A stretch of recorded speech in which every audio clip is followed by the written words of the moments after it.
Magnetic disk architecture, magnetic disk అన్న hard disk అన్న ఒకటే. సో మ్యాగ్నెటిక్ డిస్క్ ఆర్కిటెక్చర్ అని వచ్చినప్పుడు హార్డ్ డిస్క్ ఆర్కిటెక్చర్ ఏంటో చూద్దాం.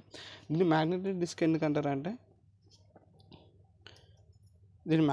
ఎందుకంటారంటే ఈ ఏదైతే డిస్క్ ఉంటుందో is coated with the magnetic material అనమాట. అందుకే వీళ్ళు call it as magnetic disc.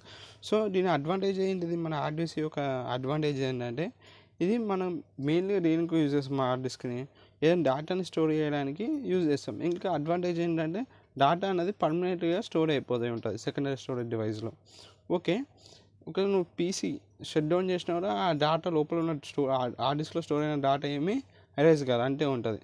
అందుకే దీన్ని నాన్ వాలటైల్ మెమరీ అంటారు. నాన్ వాలటైల్ మెమరీ అంటే even though you shut down చేసిన పవర్ ఆఫ్ అయిపోయినా కూడా నీ లోపల ఉన్న డేటా, హార్డ్ డిస్క్ లోపల ఉన్న డేటా అనేది ఎరేజ్ కాదు. వేరస్ మెయిన్ మెమరీ అండ్ ర్యామ్ని వాలటైల్ మెమరీ అంటారు. వాలటైల్ మెమరీ అంటే దానిలో పవర్ ఉన్నంతసేపే డేటా ఉంటుంది. వన్స్ పవర్ వెళ్ళిపోయినాకో డేటా లోపల ఉన్న డేటా అంటే ఎరేజ్ అయిపోతుంది. Example main memory and RAM. ఇప్పుడు మన మ్యాగ్నెటిక్ డిస్క్ ఒక ఆర్కిటెక్చర్ చూద్దాం, ఇలా ఉంటుంది. సో ఇవైతే ఉన్నాయో వీటిని ఏమంటారు అంటే ఫస్ట్ ప్లాటర్ అంటారు. ఓకే, ఇవన్నీ ఇట్లా ప్లాటర్స్తోనే అరేంజ్ అయ్యి ఉంటుంది ఒక దానిపైన ఒకటి. సో ఇది ఇక్కడ రొటేటర్ ఉంటుంది, దీన్ని రొటేటర్ అంటారు. ఇది క్లాక్ వైజ్ రొటేటర్ అంటే ఇది క్లాక్ వైజ్లో దింపచ్చు, యాంటీ క్లాక్ వైజ్లో దింపచ్చు. ఓకే, ఇది రొటేటరు,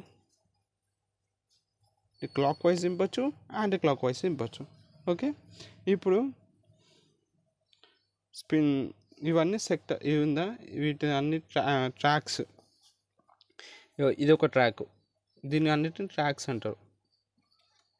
ఓకే, ఈ ట్రాక్ 1 2 ట్రాక్, మళ్ళీ ఇది ట్రాక్స్ ఇట్లా అన్ని ట్రాక్స్ ఉంటాయి. ప్రతి ప్లాటర్లో ట్రాక్స్ డివైడెడ్. ఇప్పుడు ఈ ట్రాక్స్ రూపాయలు ఇట్లా డివైడ్ అయ్యి ఉంటాయి అనమాట.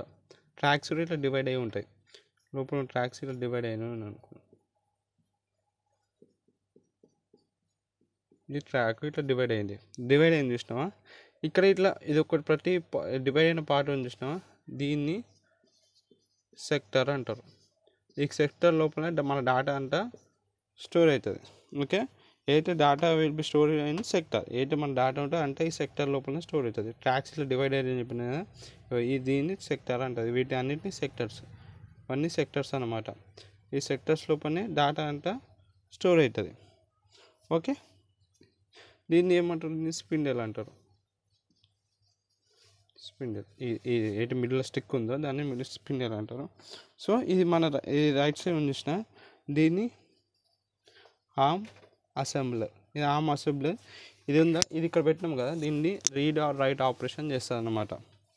Okay, read or write operation చేస్తుంది.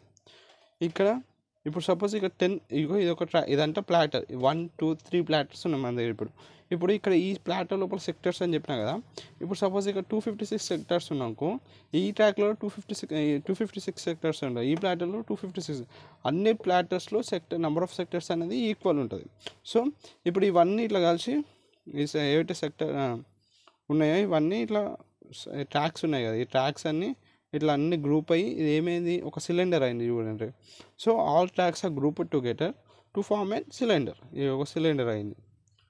సో ఇట్లా ట్రాక్స్ అన్నీ కలిసి ఒక గ్రూప్ అయ్యి ఒక సిలిండర్ లాగా ఫామ్ అవుతుంది. ఇంకా ప్రతి ట్రాక్ లోపల ఉన్న సెక్టర్స్ అన్నీ ఈక్వల్ ఉంటాయి.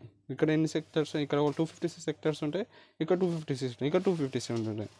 ఇంకా ఏదైతే రీడర్ రైట్ ఆపరేషన్ జరుగుతుందో సెక్టర్స్లోనే లోపల డేటా ఉంటుంది. సో డేటా పైన జరుగుతాయి కదా రీడ్ రైట్ ఆపరేషన్. సో ఈ సెక్టర్స్ పైన ఉన్న సెక్టర్స్ పైన రీడర్ రైట్ ఆపరేషన్ జరుగుతుంది. దేంతోని యూజింగ్ దిస్ ఆర్మ్ అసెంబ్లర్. ఈ రీడర్ రైట్ ఆపరేషన్ ఈ సెక్టర్స్ పాయింట్ చేసి ప్రతిదీ కరస్పాండింగ్ సెక్టర్ పైన రీడర్ రైట్ ఆపరేషన్ చేస్తుంది.